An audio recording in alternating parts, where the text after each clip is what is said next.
Om Namo Bhagavate Ramakrishnaya. Lessons for Life from Swami Jagadatmananji's inspiring book Learn to Live, Volume 2, Chapter 3. Incredible but true. Now let us listen to the fascinating story of a person who entered into the body of an apparently dead child. The episode is Transmigration.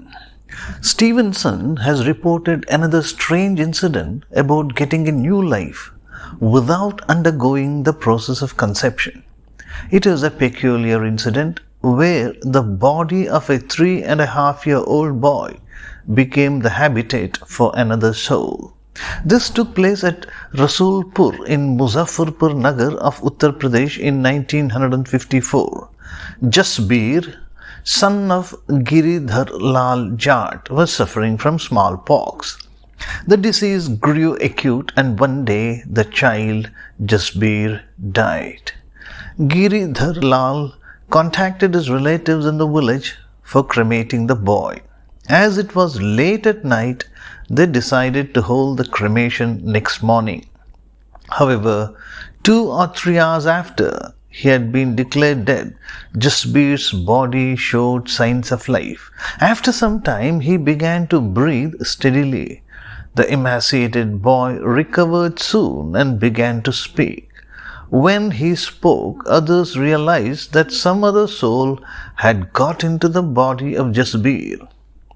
He said that he was Shobharam, son of Shankarlal of Vihedi. He urged that he should be taken to his village.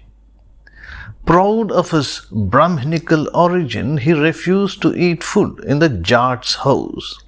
He was so stubborn that they had to get a Brahmin woman in the neighborhood to cook for him. This stubbornness continued for 2 years. Now and then, without his knowledge, they fed him food prepared at home. When he came to know about this, he became sad. But gradually he adjusted himself. He explained how, in his previous life as Shobharam in Vihedi village, he participated in a wedding feast, and while returning home in a carriage, he fainted, fell down, and died because of injuries to the head. He had been poisoned by a person who owed money to him. Jasbir's father did not want to make it public that Shobharam had migrated into his body. But people became inquisitive after observing the boy's speech and behavior. Other Brahmins in the village came to know that a Brahmin woman cooked food for Shobharam. The news gradually filtered to the village Vihedi. 3 years after the incident, evidence to prove the truth gradually came to light. Ravidatta Shukla came with his wife to see Jasbir. He recognized them at once.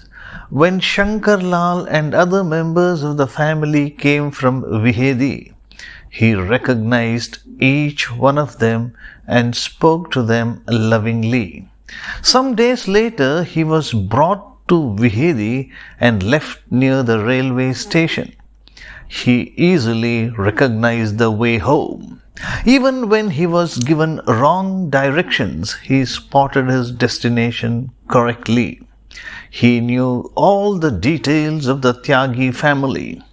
He was eager to remain in Tyagi's house in Vihedi village instead of returning to his new birthplace at Rasulpur.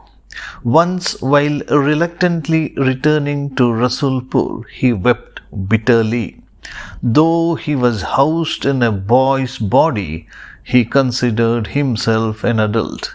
He frequently referred to his wife and children he had left behind.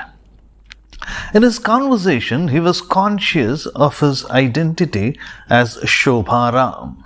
Giridhar Lal recognized a Brahmin's vocabulary in Jasbir's speech.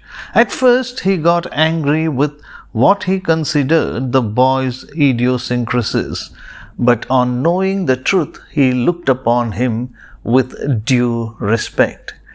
Naturally, the boy was ridiculed for claiming to have a wife and children in Vihedi.